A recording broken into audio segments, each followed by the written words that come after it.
Let us take another case. Donald M. McMahon, who was superintendent of Lewis and Valentine, nurserymen and landscape architects in Rye, New York, related this incident. Shortly after I attended the talk on how to win friends and influence people, I was landscaping the estate of a famous attorney.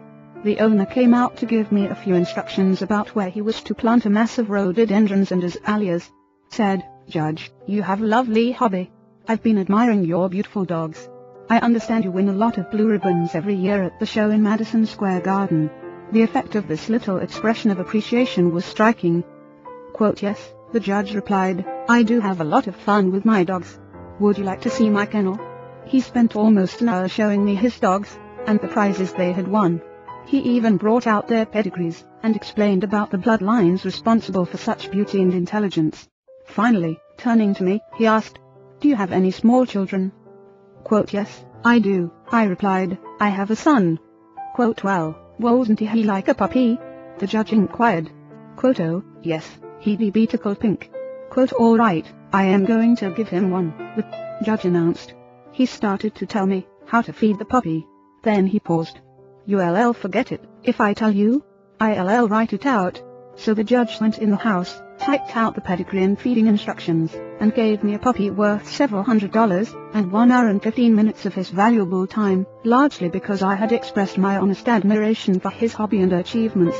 George Eastman, of Kodak fame, invented the transparent film that made motion pictures possible, amassed a fortune of $100 million, and made himself one of the most famous businessmen on earth.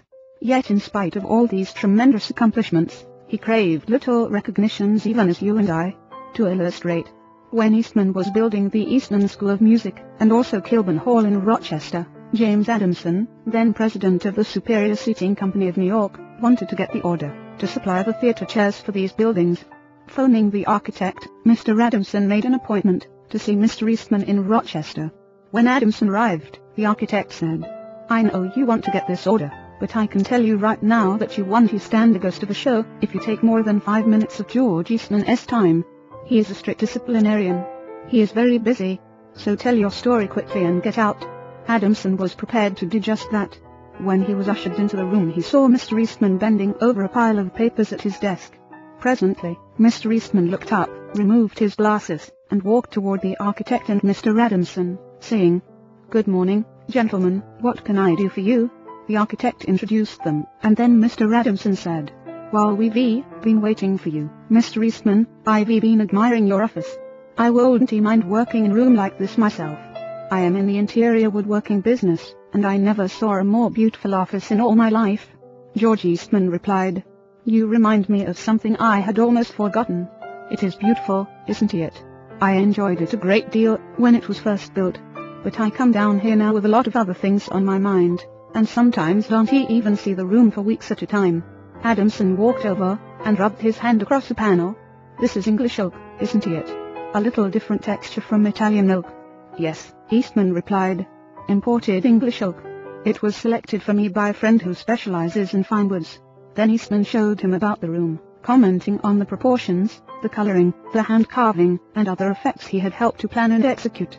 While drifting about the room, admiring the woodwork, they paused before a window, and George Eastman, in its modest, soft-spoken way, pointed out some of the institutions through which he was trying to help humanity. The University of Rochester, the General Hospital, the Homeopathic Hospital, the Friendly Home, the Children's Hospital. Mr. Adamson congratulated him warmly on the idealistic way he was using his wealth to alleviate the sufferings of humanity. Presently, George Eastman unlocked a glass case, and pulled out the first camera he had ever owned, an invention he had bought from an Englishman. Adamson questioned him at length about his early struggles to get started in business, and Mr. Eastman spoke with real feeling about the poverty of his childhood, telling how his widowed mother had kept a boarding house, while he clerked in an insurance office.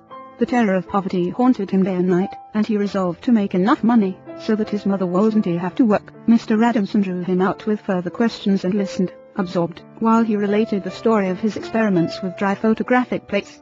He told how he had worked in an office all day and sometimes experimented all night, taking only brief naps while the chemicals were working, sometimes working and sleeping in his clothes for 72 hours at a stretch.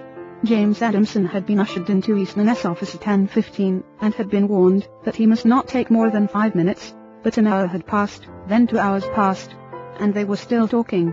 Finally, George Eastman turned to Adamson and said, "The last time I was in Japan I bought some chairs, brought them home, and put them in my sun porch.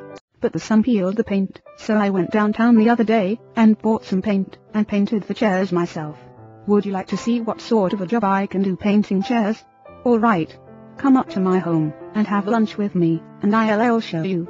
After lunch, Mr. Eastman showed Adamson the chairs he had brought from Japan.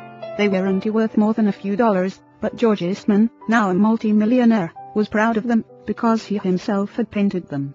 The order for the seats amounted to $90,000. Who do you suppose got the order? James Adamson or one of his competitors? From the time of this story until Mr. Eastman's death, he and James Adamson were close friends. Claude Marais, a restaurant owner in Rouen, France, used this principle, and saved his restaurant the loss of a key employee. This woman had been in his employ for 5 years, and was a vital link between Marais and his staff of 21 people. He was shocked to receive a registered letter from her advising him of her resignation. Marais reported, "I was very surprised, and even more disappointed, because I was under the impression that I had been fair to her, and receptive to her needs. Inasmuch as she was a friend as well as an employee, I probably had taken her too much for granted, and maybe was even more demanding of her than of other employees. I could not, of course, accept this resignation without some explanation. I took her aside and said, 'Paulette, you must understand that I cannot accept your resignation. You mean a great deal to me, and to this company, and you are as important to the success of this restaurant as I am.' I repeated this in front of the entire staff, and I invited her to my home, and reiterated my confidence in her with my family present. Paulette withdrew her resignation, and today I can rely on her as never before. I frequently reinforce this, by expressing my appreciation for what she does, and showing her how important she is to me, and to the restaurant." "Talk to people about themselves," said Disraeli, one of the shrewdest men who ever ruled the British Empire. "Talk to people about themselves and they will listen for hours." Principle 6: Make the other person feel important and do it sincerely.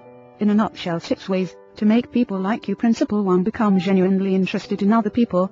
Principle 2: Smile. Principle 3: Remember that a person's name is to that person the sweetest and most important sound in any language. Principle 4: Be a good listener. Encourage others to talk about themselves. Principle 5: Talk in terms of the other person's interests. Principle 6: Make the other person feel important and do it sincerely. Part 3: How to win people to your way of thinking. 1. You can win an argument. Shortly after the close of World War I learned an invaluable lesson one night in London. I was manager at the time for Sir Ross Smith. During the war, Sir Ross had been the Australian ace out in Palestine, and shortly after peace was declared, he astonished the world by flying halfway around it in 30 days. No such feat had ever been attempted before. It created a tremendous sensation. The Australian government awarded him $50,000, the King of England knighted him, and, for a while, he was the most talked about man under the Union Jack.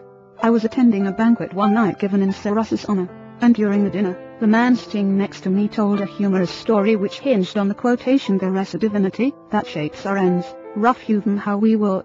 The raconteur mentioned that the quotation was from the Bible. He was wrong. I knew it positively. There couldn't be the slightest doubt about it. And so, to get a feeling of importance and display my superiority, I appointed myself as an unsolicited and unwelcome committee of one to correct him. He stuck to his guns. "What? From Shakespeare? Impossible. Absurd. That quotation was from the Bible, and he knew it." The storyteller was sitting on my right, and Frank Gammond, an old friend of mine, was seated at my left. Mr. Gammond had devoted years to the study of Shakespeare, so the storyteller and I agreed to submit the question to Mr. Gammond. Mr. Gammond listened, kicked me under the table, and then said, "Dale, you are wrong. The gentleman is right.